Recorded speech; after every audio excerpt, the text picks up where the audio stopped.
بسم اللہ الرحمن الرحیم۔ احباب، ہم علوم قرآن میں آج کے جو پڑھیں گے وہ ہے جمع و تدوین قرآن۔ پہلے ان لفظوں کا معنی بھی سمجھ لیں، اس کے بعد پھر ہم آگے جائیں گے۔ یہ جاننا قرآن مجید کن کن مرحلوں سے گزر کر ایک مرتب کتابی صورت میں ہمارے سامنے آیا، اس علم کو جمع و تدوین قرآن کہتے ہیں۔ بس یہ تو پتہ لگ گیا ہمیں۔ جمع کے معنی ہوتا ہے جمع کرنا، اکٹھا کرنا۔ تدوین کے معنی ہوتا ہے مرتب کرنا، ترتیب دینا، چیز کو ترتیب دینا۔ جمع کرنا، ترتیب دینا کہ ہیں قرآن کے جمع و تدوین کا مطلب یہ ہے کہ وہ کئی مراحل سے گزر کر ایک مرتب اور مکمل کتابی صورت یعنی مصحف میں ہمارے سامنے آیا۔ میں نے کہا تھا نا، مصحف کا مطلب ہوتا ہے لکھا ہوا قرآن۔ جمع و تدوین قرآن کا مقصد قرآن کی حفاظت کرنا تھا۔ اب دیکھیں، قرآن کی حفاظت کا دیکھو اللہ نے ذمہ اٹھایا ہوا ہے نا، تو یہ بات انتہائی لغو ہے کہ آپ یہ کہیں کہ اللہ تعالیٰ ہی سب کچھ کرے گا، اللہ تعالیٰ ہی سب کچھ کرتا ہے۔ اصل میں وہ ہم یہ دنیا جو ہے اسباب کی دنیا ہے، تو جو لوگ اسباب پہ جو ہے نا ساتھ سامنے رکھتے ہیں اور اسباب سے ہی جو ہے وہ اپنے کاموں کو دیکھتے ہیں اور نتائج کو اخذ کرتے ہیں نا، ویسے تو اللہ تعالیٰ اپنی قدرت دکھاتا ہے، لیکن اللہ کا اصول یہ ہے کہ وہ اسباب کی دنیا میں اسباب کو ہی دیکھ رہا ہوتا ہے۔ تو آپ نے جو ہے وہ، ہم کہتے ہیں یا مسبب الاسباب، یا مسبب الاسباب کا مطلب یہی ہے کہ وہ سبب بنا دے، کوئی ذریعہ بنا دے۔ تو اللہ نے حفاظت کا ذمہ اٹھایا ہوا تھا، لیکن اس کے لیے رسول اللہ نے پوری پلاننگ کی ہے۔ اور میں نے آپ کو بتایا تھا اس کے لیے بہترین کتاب وہ کیا ہے، وہ ہے محاضرات قرآن۔ اور میں نے کہا تھا یہ کتاب بڑی شاندار ہے، اس میں جو ہے نا یہ قرآن کی حفاظت کا جو میں نے پڑھا ہے بہت مزہ آیا مجھے۔ کہ قرآن کی حفاظت کے لیے اللہ تعالیٰ نے 9 10 چیزوں اور کی حفاظت کی ہے، جیسے کہ انہوں نے زبان کی حفاظت کی، رسول اللہ کی سیرت کی حفاظت کی، اس طرح جو ہے عرب کے ماحول کی حفاظت کی، عربی زبان کی حفاظت کی، اور بہت ساری چیزیں۔ تو اس میں رسول اللہ صلی اللہ علیہ وسلم نے کیا کیا کہ آپ کو قرآن جب آیا تو آپ نے تھوڑا تھوڑا کر کے اللہ پاک نے نازل کیا، تو آپ نے جو ہے وہ صحابہ کو لکھوایا بھی اور حفظ بھی کروایا، اور تیسرا یہ کروایا کہ عمل بھی کیا خود، تو وہ سارا کچھ محفوظ ہو گیا۔ بڑا شاندار طریقہ۔ جمع و تدوین قرآن کا مقصد قرآن کی حفاظت کرنا تھا، تاکہ جس طرح قرآن نازل ہوا ہے اسی طرح من اور ان، دیکھو اس کو ایسے پڑھتے ہیں من و ان، من و ان کہتے ہیں، من و ان۔ من کا مطلب ہوتا ہے جیسے سنا، وعن اور جس سے سنا یعنی جس بارے میں سنا، وہ سارا من اور ان، سارے کا سارا ایک کتاب کی صورت میں امت کے پاس پہنچ جائے، تاکہ اس کے الفاظ، ترتیب اور زبان میں کسی قسم کا اختلاف پیدا نہ ہو۔ ویسے اللہ تعالیٰ نے قرآن کی حفاظت کا ذمہ خود لے رکھا ہے۔ ارشاد باری تعالیٰ ہے کہ انا نحن نزلنا الذکر، بے شک ہم نے اس قرآن کو نازل کیا اور ہم ہی اس کے محافظ ہیں۔ دوسرے مقام پہ فرمایا گیا کہ قرآن کا جمع کرنا اور اس کو کھول کر بیان کرنا بھی اللہ تعالیٰ ہی کے ذمہ، بے شک ہمارے ذمہ ہے کہ اس قرآن کو جمع کرنے کی اور اس کو پڑھ کر سنانے کی، پھر جب ہم اس کو پڑھ کر سنائیں تو آپ اس تلاوت کی پیروی کریں، پھر اسے کھول کر بیان کرنا بھی ہمارے ذمہ داری ہے۔ چنانچہ اللہ تعالیٰ نے اپنی مشیت سے، مشیت کا مطلب ہوتا ہے اپنے ارادے سے، اپنی چاہت سے، قرآن کی حفاظت مختلف طریقوں سے فرمائی ہے، مختلف طریقے ہیں۔ عہد نبوی میں قرآن کی حفاظت، نبی کریم صلی اللہ علیہ وآلہ وسلم نے قرآن کریم کی حفاظت کے 2 طریقے سے انتظام کیا۔ اسے حفظ کے ذریعے محفوظ کر لیا، اسے تحریر کے ذریعے محفوظ کر لیا، اور تیسرا میں نے کیا کہا، تیسرا کیا چیز ہے؟ عمل کیا بات ہے رسول اللہ صلی لڑکی، اللہ علیہ وسلم کیا کا عمل۔ بات ہے، کیا بات ہے، شاباش۔ اہل عرب غیر معمولی حافظے کے مالک تھے، وہ اپنے اپنے قبیلے کے شجر نسب یاد رکھتے، ہزاروں اشعار یاد کر لیتے تھے۔ چنانچہ صحابہ کرام کی ایک تعداد نے قرآن مجید حفظ کر لیا۔ یہ اپنے شجر نسب کو تو یاد کرتے تھے، لیکن یہ اپنے گھوڑوں کے نسل کو بھی یاد رکھتے تھے، گھوڑے کے جو شجر نسب تھا وہ بھی یاد رکھتے تھے، اپنے جانوروں کے، اور پتہ نہیں کیا کیا یاد کرتے تھے۔ تو ایک تعداد نے قرآن مجید حفظ کر لیا۔ سب سے پہلے حافظ قرآن خود حضرت محمد صلی اللہ علیہ وآلہ وسلم تھے۔ آپ نے 2 دفعہ پورا قرآن حضرت جبرائیل کو سنایا۔ حضرت محمد صلی اللہ علیہ وسلم کے قرآن حفظ کرنے کی طرف درج ذیل آیت میں اشارہ کیا گیا ہے کہ لا تحرک به لسانک لتعجل به ان علینا جمعہ وقرآنہ، اس میں بھی اشارہ ہے، لیکن ایک دوسرا بھی ہے وہ سنقرئک فلا تنسى، ہم آپ کو ایسا پڑھائیں گے کہ آپ نہیں بھولیں گے۔ कुरान के अलावा सहाबा कराम ने भी आपसे कुरान सीख कर इसे हिफ्ज कर लिया। ऐसे सहाबा कराम की तादाद सैकड़ों थी जिन्होंने कुरान हिफ्ज कर दिया था, सैकड़ों। याद रहे कि उस दौर में कुरान के हाफिज को कारी कहते थे, हाफिज को कारी कहते थे। बाद में हदीस के आलम को हाफिज कहने लग गए और आजकल कुरान का हाफिज होता है। गज़वे बि'r मऊना, बि'r कहते हैं उसको, कुएं को। माउना के मौके पे 70 ऐसे सुहाबा शहीद हो गए जो सब के सब कुरान के हाफिज थे। कहा जाता है कि हजरत अबू बकर सिद्दीक के ज़माने खिलाफत में जंग यमामा के मौके पे 700 हुफ्फाज शहीद हुए। अहद नबवी में जिन सुहाबा कराम ने कुरान मजीद हिफ्ज किया उनमें से चंद एक के नाम ये हैं। ये खुलफाए राशिदीन है चार। उसके बाद ये समझ लें अशर मुबशरा है, मुकम्मल का मुकम्मल।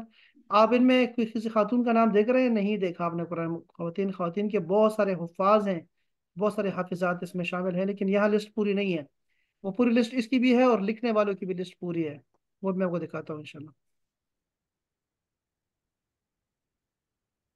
चेंद्र आगे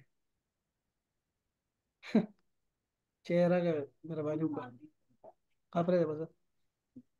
ये मेरी बेगम है बस यार, बहाने से चाय लेके नहीं आती, फ्रूट लेके आ गई। अच्छी खातून है, बहुत अच्छी लगती है मुझे। हाँ, दरवाजा बंद कर दिया। जाओ जाओ जाओ। अच्छा जी, इनमें से आखिरी सुहाबी हजरत उबई बिन काब इतना उम्दा तरीके से तिलावत करते थे कि हजरत उमर फारूक रज़ियल्लाहु अन्हु ने उन्हें उनको नमाज तरावी में इमाम मुकर्रर किया था। नहीं, इसके अलावा भी बहुत सारे हैं। बहुत अच्छा, ये शुक्रिया, हफाज के नाम आ गए हैं जी। इन हजरात के अलावा चंद सुहाबियात ने पूरा कुरान मजीद हिफ्ज किया था। उनमें से चंद के नाम ये हैं: सैयदा आयशा सिद्दीका, हजरत हफ्सा, हजरत उम्मे सलमा, उम्मे वरका। और बहुत सारे हैं, ये बहुत थोड़े हैं, और भी बहुत सारे हाफिजात हैं। और खवातीन का बहुत बड़ा किरदार है। कुरान के हिफ्ज का यह सिलसिला अहद नबवी से ताहाल नस्लन बाद नस्ल जारी है और हर ज़माने में हज़ारों लाखों हुफ्फाज दुनिया इस्लाम में हर वक्त मौजूद रहते हैं। अगर खुदा न खास्ता दुनिया से लिखा हुआ कुरान नापेद भी हो जाए, जब भी लाखों मुसलमान अपने हाफजे की मदद से इसको फिर से लिखवा सकते हैं। चलो, किताबत। अगरचे कुरान की हिफाजत का असल दारोमदार हिफ्ज ही पर था, लेकिन इसके बावजूद नबी करीम सल्लल्लाहु अलैहि वसल्लम ने कुरान मजीद की किताबत का अहतमाम भी फरमाया। जितना कुरान नाजिल होता उसे सहाबा कराम के जरिए आप लिखवा लेते और जमा करके अपने पास रख लेते। जिन सहाबा कराम ने नबी करीम सल्लल्लाहु अलैहि वसल्लम के हुक्म से कुरान लिखा उनको कातिबीन वही कहा जाता है। उनमें से खुलफाए राशिदीन हैं चारों के चारों, और फिर जुबैर बिन आवाम, हज़रत खालिद बिन सईद, हज़रत मुआविया, हज़रत मुगीरा बिन शअबा, हज़रत आमिर बिन फुहैरा, हज़रत अब्दुल्ला बिन अबी सर्ह, हज़रत अमर बिन आस, हज़रत अब्दुल्ला बिन रवाहा, हज़रत खालिद बिन वलीद, हज़रत ज़ैद बिन साबित। और ये हज़रत ज़ैद बिन साबित को ऊपर होना चाहिए, सबसे ऊपर होना चाहिए। हज़रत नबवी में कुरान मजीद कागज़ की एक किताबी सूरत में तहरीर न था, बल्कि मुतफर्रिक तौर पे पत्थर की सिलों, चमड़े के टुकड़ों, दरख्तों की छालों, खजूर के पत्तों और चूड़ी हड्डियों पर लिखा हुआ था। चौड़ी, सॉरी, ये चौड़ी है। चौड़ी हड्डियों पर लिखा हुआ था।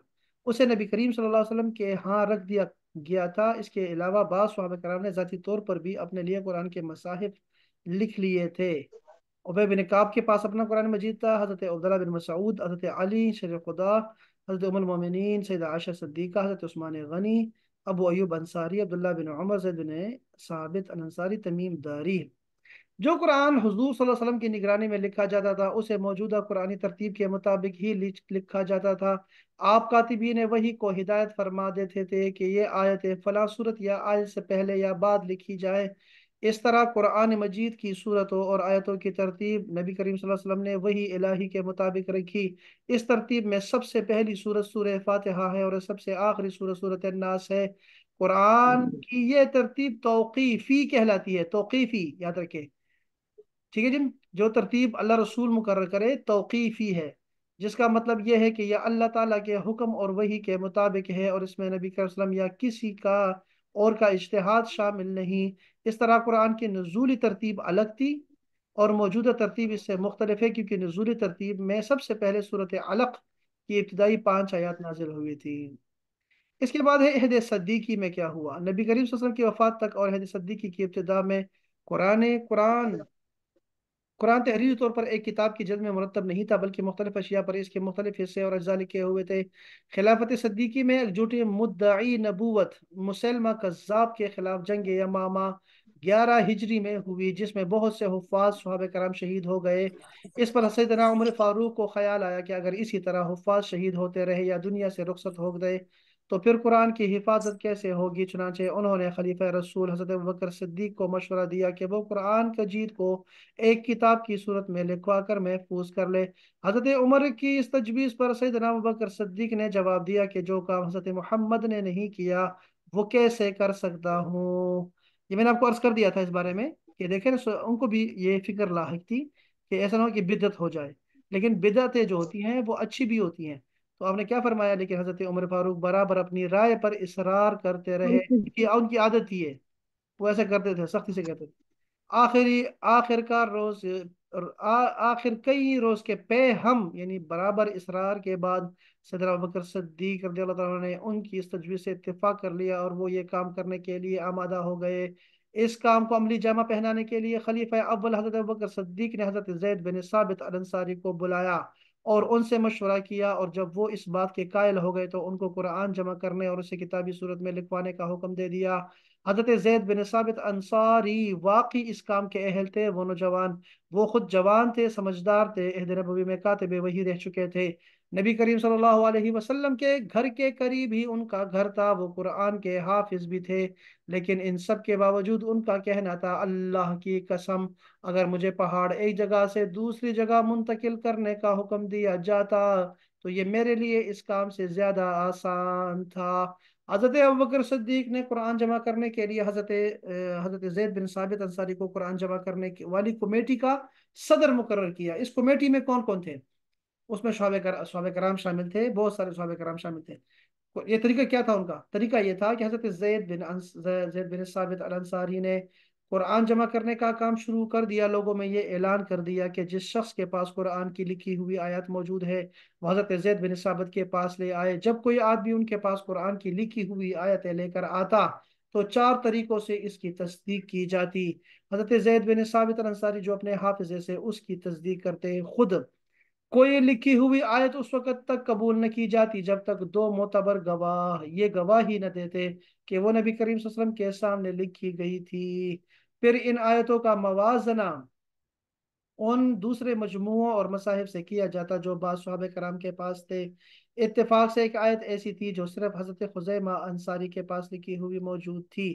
یہ سورہ توبہ میں یہ آیت آئی ہوئی ہے۔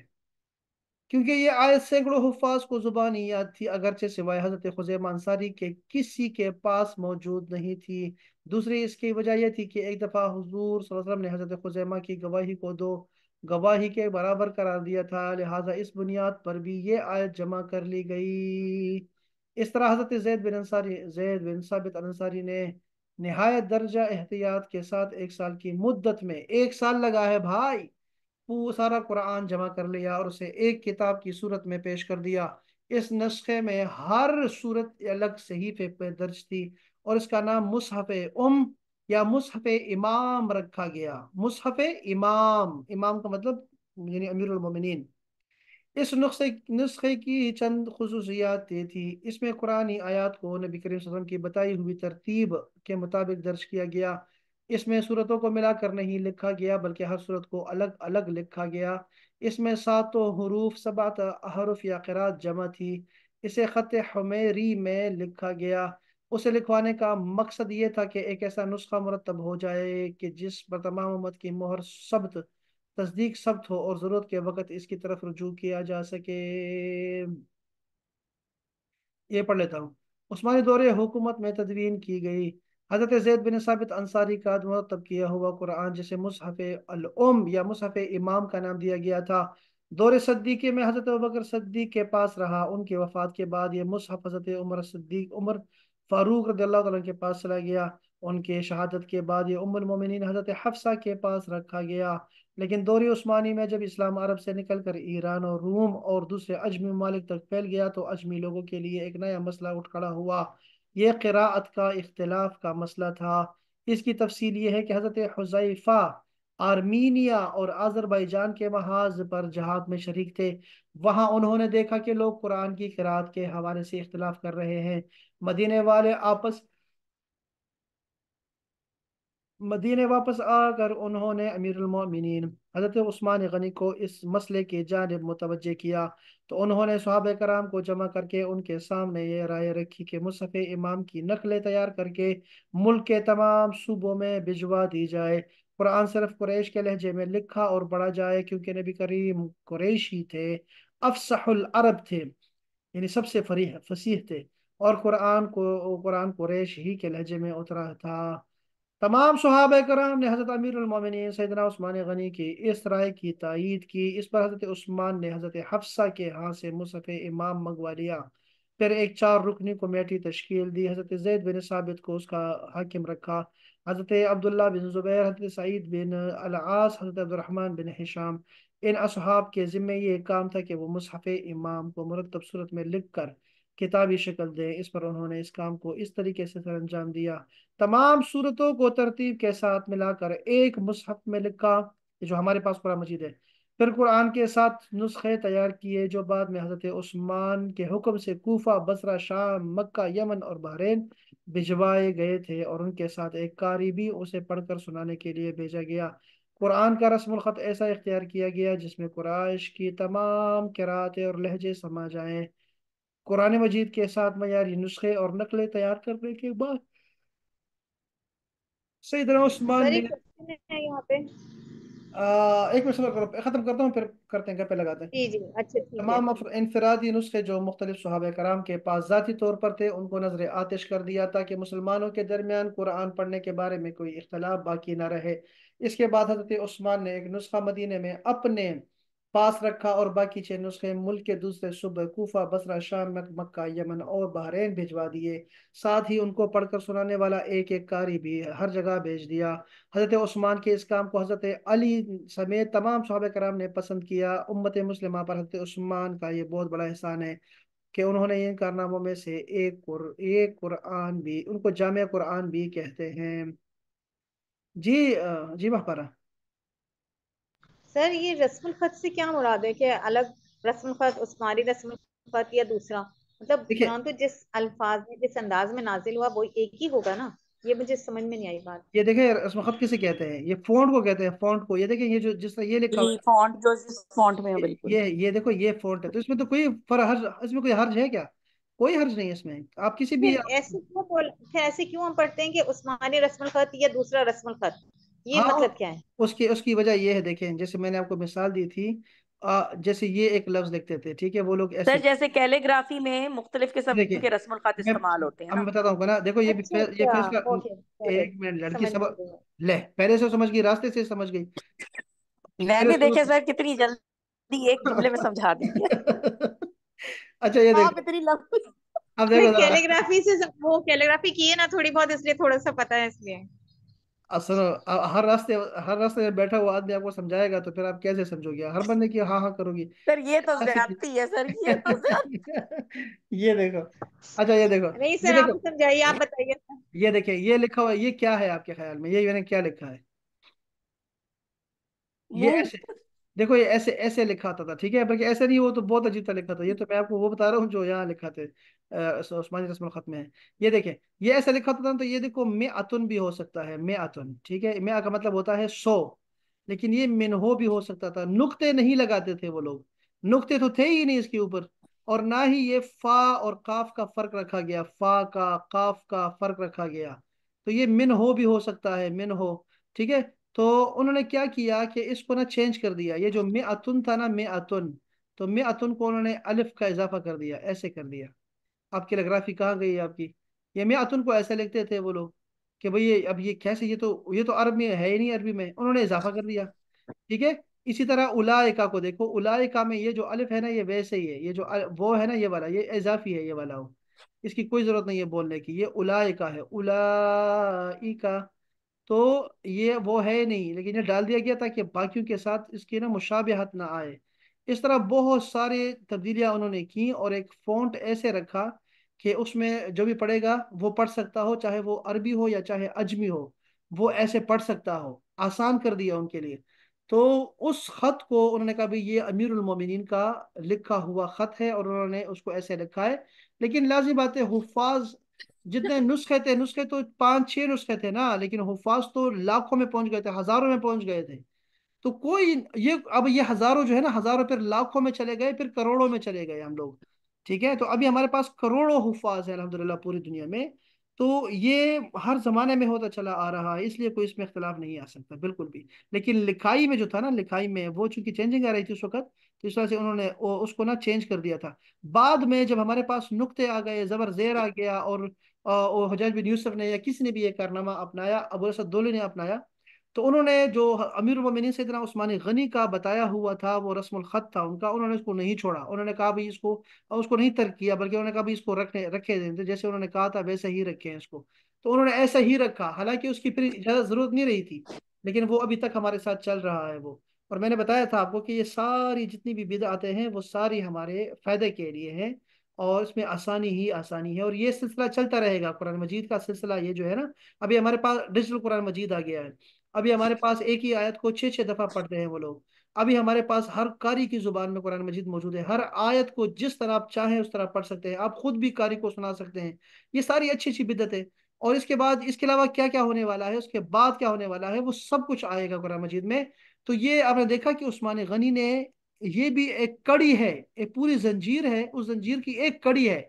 उनसे पहले रसूलुल्लाह थे, उसके बाद सैयदना अबू बकर सिद्दीक थे, उसके बाद उस्मान गनी आए, उसके बाद फिर ये हुज्जाज और बाकी लोग आए हैं सारे। तो ये चलता रहा है सिलसिला, ये खत्म नहीं हुआ। तो इसको रस्मुल खत कहते हैं। अच्छा ये देखो ना, ये आपको मैं किताब दिखाऊं, ये देखो, ये मैंने खोली भी किताब भी आपके लिए रखी हुई है, बल्कि ये एक किताब नहीं थी, 4 किताबें थी, 4 किताबें। ये देख रहे हैं आप, कंपोजिंग की, ये कंपोजिंग है, इसको हम कंपोजिंग कहते हैं ना। तो ये उस वक्त जो 14 आदमी थे, देखो ये बड़ी खूबसूरत बातें यहाँ लिखी हुई है रस्मुल खत में। इल्म और रस्म की बातें हो रही हैं कि ज़ुहूर इस्लाम के वक्त मक्का में सिर्फ 14 आदमी किताबत जानते थे। ये याद रखो, ये बहुत कम लोगों ने बताया इस बारे में, जिनमें अक्सर उस वक्त नबी करीम के सुहाबी थे, अगरचे बाज ने हिजरत के बाद या फतेह मक्का के मौके पर इस्लाम कबूल किया। ये सारे वो देखें, ये सारे मौजूद हैं। ठीक है, ये सारे मौजूद थे, ये पढ़े लिखे लोग थे मक्का मुकर्रमा में। इसमें अबू सुफियान का नाम भी लिखा गया है, मुआविया बिन अबी सुफियान का नाम भी लिखा है, लेकिन अमीर मुआविया हो या चाहे अबू सुफियान हो, ये तो फतेह मक्का के बाद मुसलमान हुए हैं, बिल्कुल आखिर में आके मुसलमान हुए हैं। तो उससे पहले ये सारे लोग मौजूद थे, लिखा ही 7 लोग थे मक्का मुकर्रमा में जब वो कुरान मजीद लिखा करते थे। अब मदीने में ये देखें सारे नीचे लिखे भी हुए थे, सारे पूरी तारीख लिखी है। अगर आप वो पढ़ेंगे ना दूसरी वो मुहादरात, वो भी, उसमें भी आपको ये चीज़ें मिलेंगी बाकायदा। तो ये ना, ये किताब हमारे पास है जिसमें हम थोड़ी बहुत ना रस्म के बारे में पढ़ेंगे। कलिमात कुरानिया के रस्म पर मुश्तमिल एक रहनुमा किताब है, रस्म पर। तो ये पूरी किताब हम जना इसको एक नज़र से देखेंगे इंशाल्लाह, एक नज़र देखेंगे, उसमें हमारे पास सब कुछ आ जाएगा कि अल्फाज को कैसे जमा किया गया। देखो, मसाहिफ उस्मानिया की कैफियत, मसाहिफ उस्मानिया की तादाद और भेजे जाने की जगह, मसाहिफ उस्मानिया और उस्मानिया की जिम्मेदारी, आदाब कातिब, कंपोज करने के आदाब क्या हैं, ये इल्म रस्म। आपने देखा होगा कि कभी कभी स्वाद की जगह सीन लिखा होता है, वो उन्होंने चेंज करा दिया था, आप सीन भी पढ़ सकते हैं, स्वाद भी पढ़ सकते हैं वहां पर। तो ये आदाब क्या है, इल्म और रस्म है। मबादियात इल्म और रस्म, बाबुल हज़फ, क्या क्या चीजें हज़फ करनी होती हैं, यानी नहीं पढ़ी पढ़ी जाती है, होती नहीं है। हस्फुल अलिफ, कभी कभी हासिफ अलिफ चेंज कर दिया उन्होंने, लिखा हुए में अलिफ हज़फ कर देते, कभी वो कभी क्या कभी क्या। अजमी अस्मा के अलिफ का हज़फ कर देना, बाबु ज़ियादा, कभी अलिफ ज्यादा कर देते हैं, कभी या ज्यादा कर देते हैं, कभी वो ज्यादा कर देते हैं। आपने देखा था ना, मैं अभी दिखाया भी आपको है। देखो, इवज, इवज है या की किताबत, अजीब अजीब है ना, स्वाद सीन के इवज स्वाद की किताबत, वो छोटा सा स्वाद लिख देते हैं सीन के ऊपर। नून के इवज अलिफ की किताबत। तो ये सारी वो चीजें हैं जो कि सैयदना उस्मान गनी के मुसहफ में मौजूद थी। और मैंने जैसे कहा आपसे कि ये तब्दीलियां चलती रहेंगी, चलती रहेंगी, खत्म नहीं होने वाली। ओहो, लंबी ही बात कर दी। अच्छा ठीक थी वैसे। अच्छा ये देखो आमना, अच्छा ये ये मेरे पास 7 मिनट रह गए हैं। और कोई सवाल है किसी का हबाब इस बारे में? ये मौजू हमें क्लियर हो गया, ये जमा और तदवीन का। वैसे ये बहुत लंबा मौजू है, लेकिन हमें बस ये जो उन्होंने बातें बताई है ना, ये काफ़ी बातें हैं लड़की। इसको महफारा जरा एक दफ़ा शॉर्ट करके लिखना जरा, ये नाम जो है, नाम है या फिर 2-4 बातें ना, एक ही पेज पे ले आओ बस, जमा और तदवीन को सर एक कल की एक सर पेज। कल की क्लास की रिकॉर्डिंग अगर भेजी, मैंने कल क्लास नहीं अटेंड मैं कल की क्लास मैंने भेजी है आपको रिकॉर्डिंग, यहाँ पे कहीं पे मैंने भेजी है। اور وہ ضرور देखिएगा, वो कल की क्लास हमारी थी, वो औरत के पर्दे के बारे में थी। और मैंने इसमें आपको ना खुलासा बताना था कुछ। ये खुलासा देखो, खुलासा आपने लोगों ने भी ये आयत जमा की है ना, आप उसको देख लें अब दोबारा से, और कल जो हमने बताया है उसको टैली कर लें, आपको अंदाजा लग जाएगा कि वो क्या बातें थी और कितना हमारा दीन कितना खूबसूरत है और हम इसको कैसे प्यारा कर सकते हैं, और अपने जो है वो सख्ती को हम नरमी में एतदाल में लेके आ सकते हैं। आपको मैं एतदाल का एक और तरीका बताता हूँ जो बहुत फास्ट है, आपको बहुत काम आएगा जिंदगी में, और आप उसको अप्लाई कर सकते हैं किसी भी मसले में, किसी भी मसले में आप इसको अप्लाई कर सकते हैं, ठीक है। वो क्या है कि उसको उसको नोट कर लो, मैं आपको उसके लिए किताब भेज रहा हूँ, एक किताब भी देखिएगा प्लीज। एक उसूल है हमारे पास दीन इस्लाम का, और वो उसूल है कि अशिया जो है असल में मुबाह है, यानी जिस चीज के बारे में मना नहीं है ना वो जायज है, असल में जायज है। बात समझ रहे हैं? यानी जिस चीज के बारे में मना नहीं है, हुआ ये है, ये बड़ी मेन पॉइंट की बात बता रहा हूँ आपको, पॉइंट की बात है कि इस्लाम में, यानी इस्लाम का मतलब है कुरान और हदीस में, आपको हलाल की लिस्ट नहीं मिलती। ये जो हलाल है ना, हलाल की कोई लिस्ट नहीं है, बल्कि क्या होता हराम है की। आपको हराम की लिस्ट मिलती है, हराम की बाकी लिस्ट हलाल। मिलती है आपको, ठीक है ना। जैसे हम लोग जब मुज़क्कर और मुअन्नस पढ़ते थे, तो मैंने कहा था मुअन्नस मुज़क्कर नहीं पढ़ा सकता, बल्कि मैं आपको मुअन्नस पढ़ा दूंगा, तो मुअन्नस को निकाल देंगे तो बाकी सारा मुज़क्कर रह जाएगा ना। ऐसे ही हमारे चलता रहता है। तो हम क्या करते हैं यहाँ पे कुरान हदीस में जो है ना हलाल की लिस्ट नहीं होती, बल्कि आपको हराम बता दिया जाता है कि हराम ये चीज हराम है, ठीक है। तो आप जब भी कोई आपको कहे ना कि ये चीज नहीं है, नहीं है, न रसूलुल्लाह ने किया न सहाबा ने किया, तो आप उस वक्त कहना हाँ हाँ अच्छा ठीक है अब मैं नहीं करूंगी। इसका मतलब ये नहीं है कि मैं नहीं करूंगी, अब मैं करूंगी, इसलिए कि वो नहीं था और उसमें हराम मना नहीं है, वो चीज मना नहीं है ना कुरान में ना हदीस में, तो ये जायज है, न कि हराम हो गई है, ना ये बिदत सही है, और ना ही ये चीज जो है वो दोजख में जाने वाली है, बल्कि वो चीज जायज हो जाती है उससे। ये उसूल जो है ना कि अल अस्लु फिल अशिया इबाहतुन के, अशिया में असल जो कायदा है वो क्या है, इबाहत का है। यानी आप मुझसे ये नहीं पूछ सकते कि स्ट्रिंग हलाल है कि हराम है, आप मुझसे ये नहीं पूछ सकते कि ये जो है आइसक्रीम हलाल है कि हराम है, आप मुझसे नहीं पूछ सकते। आप मुझे बबल खाना हराम है कि हलाल है, मुझसे आप ये चीजें नहीं पूछ सकते, इसलिए कि ये सारी चीजें जायज है, हलाल है। हाँ, अब इसमें क्या होता है, इसके अंदर अगर कोई चीज मिक्स की कर दी गई, जैसे किसी ने खुदा न खास्ता पेशाब का कतरा इसमें डाल दिया, तो वो सारा चाहे कोई भी चीज हो, दूध ही क्यों ना हो, वो चीज आपके लिए हलाल नहीं रहेगी, वो नाजायज होगी, वो तो ये बात में नहीं रहेगी। किसी ने खून का कतरा डाल दिया उसमें, किसी किसी भी चीज में खून का जायका डाल दिया, तो आपके लिए वो जायज नहीं रहेगी। बात समझ रहे हैं आप? इसी तरह किसी ने जी जी। खंजीर का कुछ उसमें डाल दिया, कोई हिस्सा डाल दिया, चर्बी डाल दी, गोश्त डाल दिया, खाल लगा दी, इसको कुछ कर दिया, कुत्ते का कुछ डाल दिया, तो वो चीज उसको खराब करेगी, ना कि वो चीज खराब है। आप समझ रहे हैं मेरी बात को ना? इसी तरह जब भी आपके पास, मैं आपको उसूल बता रहा हूं, आपकी जिंदगी आसान हो जाएगी, कि जब भी आपको कोई चीज को बताया ना कि यार ये चीज जायज है कि नाजायज है, आप उस पे सबसे पहले सवाल ये करो कि भाई इसके हराम की कोई दलील है। अगर वो नहीं है ना, तो फिर उस चीज को देखो कि वो चीज, उसमें अगर कोई चीज ऐसी नहीं कि हम जो है ना वो बुरी हो, इस्लाम की मुखालिफ हो, सुन्नत के माले समिन हो, अगर आप वो देखें ना बिदत वाली चीज देखें, हदीस देखें, उसमें लिखा हो माले समिन हो, जो कि इस्लाम की जिन्स से ना हो, तो फहुव रद्दुन, तो वो रद्द है, रद्द है, वो रद्द है। अब जैसे मैं आपको बताऊं, मज़ारात पे जाना है, जैसे आप देखिए मज़ारात पे जाना जो है, यानी आपको मैं उसूल बता रहा हूँ कि मज़ारात पे आप कहेंगे जाना जो है क्या जायज़ है कि नाजायज़ है। आप ये देखें कि क्या मज़ारात पे जाने से मना किया गया है या नहीं किया गया। अगर नहीं किया गया है तो फिर तो ये जायज़ है। फिर आपको बताएंगे देखो मज़ारात पे तो क्या होता है, शिरक होता है वहां पे, तो आप कहें क्या वहां शिरक होता है, तो शिरक मना है, ना कि मज़ारात पे जाना मना है। बात समझ रहे हैं ना?